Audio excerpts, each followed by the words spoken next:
ପିଲାମାନେ ଆଜି ଆମେ ଆମ ନବମ କ୍ଲାସ୍ର ଓଡ଼ିଆ ସାହିତ୍ୟ କଥାର ଅଭ୍ୟାସ ପ୍ରଶ୍ନପତ୍ର କରିବା।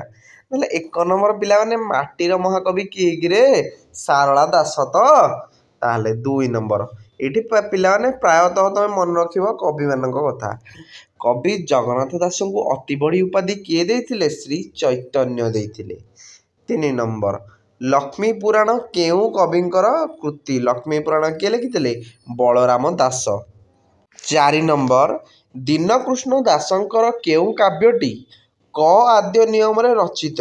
କେଉଁ କାବ୍ୟଟି? ହେଲା ରସକଲୋଳ। 5 ନମ୍ବର ପ୍ରଶ୍ନ ଆମ ପାଇଁ ଲାବଣ୍ୟବତୀ କେଉଁ ଧରଣର କାବ୍ୟ? ଲାବଣ୍ୟବତୀ ଏକ କାଳ୍ପନିକ କାବ୍ୟ। ନେକ୍ସଟ ଆମେ 1 ମାର୍କିଆ 2 ମାର୍କିଆ କ୍ୱେଶ୍ଚିନ୍ କରିବା। ଚଣ୍ଡୀପୁରାଣ ଲେଖକ କିଏ? ସାରଳା ଦାସ ହେଉଛନ୍ତି ଚଣ୍ଡୀପୁରାଣର ଲେଖକ। 7 ନମ୍ବର ଜଗନ୍ନାଥ ଦାସଙ୍କ ଭାଗବତ କେଉଁ ଗ୍ରନ୍ଥରୁ ଅନୁବାଦ? ହେଲା ବ୍ୟାସଦେବଙ୍କ ରଚିତ ସଂସ୍କୃତ ଭାଗବତର ଅନୁବାଦ। 8 ନମ୍ବର ମାଳିକାକାର ଭାବରେ କେଉଁ କବି ପ୍ରସିଦ୍ଧ? କବି ଅଚ୍ୟୁତାନନ୍ଦ ଦାସ। 9 ନମ୍ବର ଭାଗବତ ଟୁଙ୍ଗି କେଉଁ ଗ୍ରନ୍ଥକୁ ନେଇ ପ୍ରତିଷ୍ଠିତ? ଏହାର ତାତ୍ପର୍ଯ୍ୟ କ'ଣ? ତାହେଲେ ଜଗନ୍ନାଥ ଦାସଙ୍କ ରଚିତ ପ୍ରସିଦ୍ଧ ଗ୍ରନ୍ଥ ହେଉଛି ଭାଗବତକୁ ନେଇ ଆମର ଭାଗବତ ଟୁଙ୍ଗି ପ୍ରତିଷ୍ଠିତ। କାରଣ ଭାଗବତ ଗ୍ରନ୍ଥର ତାତ୍ପର୍ଯ୍ୟ ଏତେ ବଢ଼ିଗଲା, ଓଡ଼ିଶାର ଗ୍ରାମେ ଗ୍ରାମେ ଭାଗବତ ଟୁଙ୍ଗି ପ୍ରତିଷ୍ଠା ହୋଇ ଭାଗବତ ପୋଥିକୁ ଗାଦିରେ ରଖି ସ୍ୱୟଂ ବାସୁଦେବ ରୂପେ ପୂଜା କରାଗଲା। 10 ନମ୍ବର କିଶୋର ଚନ୍ଦ୍ରାନନ୍ଦ ଚମ୍ପୁର କବି କିଏ? କବି ସୂର୍ଯ୍ୟ ବଳଦେବ ରଥ। 11 ନମ୍ବର ଦୀନକୃଷ୍ଣଙ୍କର କେଉଁ କାବ୍ୟଟି ଶ୍ରେଷ୍ଠ ଓ କାହିଁକି? ହେଲା ରସକଲୋଳ କାବ୍ୟଟି ଶ୍ରେଷ୍ଠ।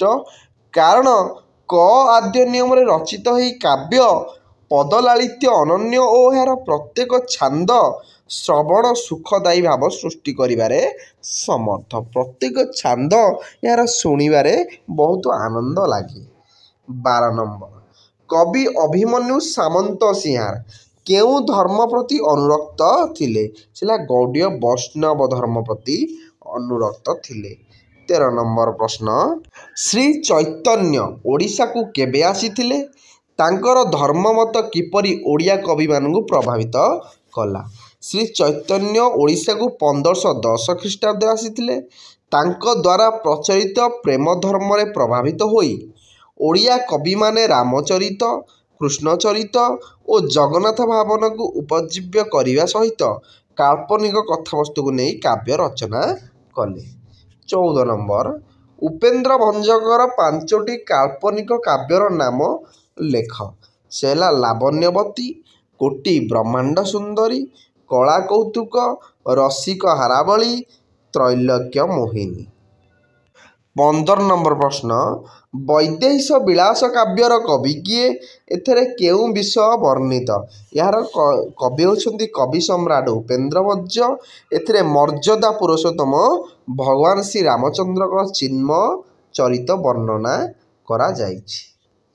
ତାପରେ 16 ନମ୍ବର ପ୍ରାଚୀନ ଓଡ଼ିଆ କବି ଭାବରେ 5 ଜଣଙ୍କର ନାମ ଲେଖ। ହେଲା ବସ୍ତ୍ର ଦାସ, ମାର୍କଣ୍ଡ ଦାସ, ଦ୍ୱାରିକା ଦାସ, ଭକ୍ତଚରଣ ଦାସ, ହାଳି ଦାସ। 17 ନମ୍ବର ପ୍ରଶ୍ନ ଆମ ଆଗରେ ରୀତି ଯୁଗର ବଶିଷ୍ଠ କବିମାନଙ୍କ ମଧ୍ୟରୁ 4 ଜଣଙ୍କର ନାମ ଲେଖ। ଧନଞ୍ଜୟ ଭଞ୍ଜ, ଉପେନ୍ଦ୍ର ଭଞ୍ଜ, ଦୀନକୃଷ୍ଣ ଦାସ, ବ୍ରଜନାଥ ବଡ଼ଜେନା। এই ବିଷୟରେ ପିଲାମାନେ ବହୁତ ସର୍ଟ କୋଶ୍ଚିନ୍ ଆସେ, ତେଣୁ ଏ ବିଷୟଟାକୁ ଭଲ ଭାବରେ କବିଙ୍କ ନାଁ ମନେ ରଖିବ। ପଞ୍ଚସଖାମାନେ କେଉଁ ଦେବତାଙ୍କୁ ମୁଖ୍ୟ ଭାବରେ ଗ୍ରହଣ କରିଥିଲେ? ସେମାନଙ୍କୁ ପଞ୍ଚସଖା କହିବାର ତାତ୍ପର୍ଯ୍ୟ କ'ଣ? ସେ ଶ୍ରୀ ଜଗନ୍ନାଥଙ୍କୁ ମୁଖ୍ୟ ଭାବରେ ଗ୍ରହଣ କରିଥିଲେ। ସେମାନେ ନିଜ ନିଜକୁ ଶୂଦ୍ର ବୋଲି ଘୋଷଣା କରିବା ସହିତ ଜାତିକୁ ନ ମାନି ମଣିଷକୁ ମାନିଲେ। ଯୋଗ ଓ ଶୂନ୍ୟବାଦକୁ ଗୁରୁତ୍ୱ ଦେବା ସହ ପିଣ୍ଡକୁ ବ୍ରହ୍ମାଣ୍ଡ କଳ୍ପନା କଲେ। ଶ୍ରୀ ଜଗନ୍ନାଥଙ୍କୁ କେନ୍ଦ୍ର କରି ରଚିତ ସେମାନଙ୍କ ସାରସ୍ୱତ କୃତିରାଜି ମାନବ ମୈତ୍ରୀର ଜୟଗାନ କଲା। ସେମାନଙ୍କ ମଧ୍ୟରେ ଏହି ସମତା ହେତୁ ସେମାନଙ୍କୁ ପଞ୍ଚସଖା ବୋଲି କୁହାଯାଇଛି। 19 ନମ୍ବର ପ୍ରାଚୀନ ଯୁଗର ଜଣେ ନାରୀ କବିଙ୍କ ନାମ ଲେଖ। ତାଙ୍କ ଲିଖିତ ଗ୍ରନ୍ଥର ନାମ କ'ଣ? ସେ ହେଉଛନ୍ତି ବୃନ୍ଦାବତୀ ଦାସୀ। ତାଙ୍କ ଲିଖିତ ଗ୍ରନ୍ଥର ନାମ ହେଲା ପୂର୍ଣ୍ଣତମ ଚନ୍ଦ୍ରୋଦୟ। 20 नंबर प्रश्न भीम भोईଙ୍କ मुख्य कृतिर नाम कौन से हूँ स्मृति चिंतामणि। नेक्स्ट 21 नंबर मो जीवन पछे नरके पड़ी थाउ जगत उद्धार हेउ यही प्रसिद्ध उक्ति केउ कविंकर यह केउ कविंकर यह होचंती सन्थ कवि भीम भोईंकर। नेक्स्ट 22 नंबर प्रश्न कवि ब्रजनाथ बड़जेनांकर कथा ग्रंथर नाम कौन से हूँ चतुर विनोद। 23 नंबर मनबोध चौतीसा केउ कविंकर रचना कहते कवि भक्तचरण दासଙ୍କ रचना। 24 नंबर सारला दासଙ୍କ समय उत्कलर गजपति किए थिले कपिलेन्द्र देव थिले। 25 नंबर विदगध कवि क्या कहुए तांका प्रणीत 4टी ग्रंथर नाम अभिमन्यु सामंत सिंहार को विदगध है कवि बोली कहुए तांका द्वारा 4टी होची विदगध चिंतामणि रसवती प्रेम चिंतामणि आउटा भगवती यही सब ग्रंथि। नेक्स्ट क्लास आम दीर्घ उत्तरमूलक क्वेश्चन करवा। थैंक यू पिला माने।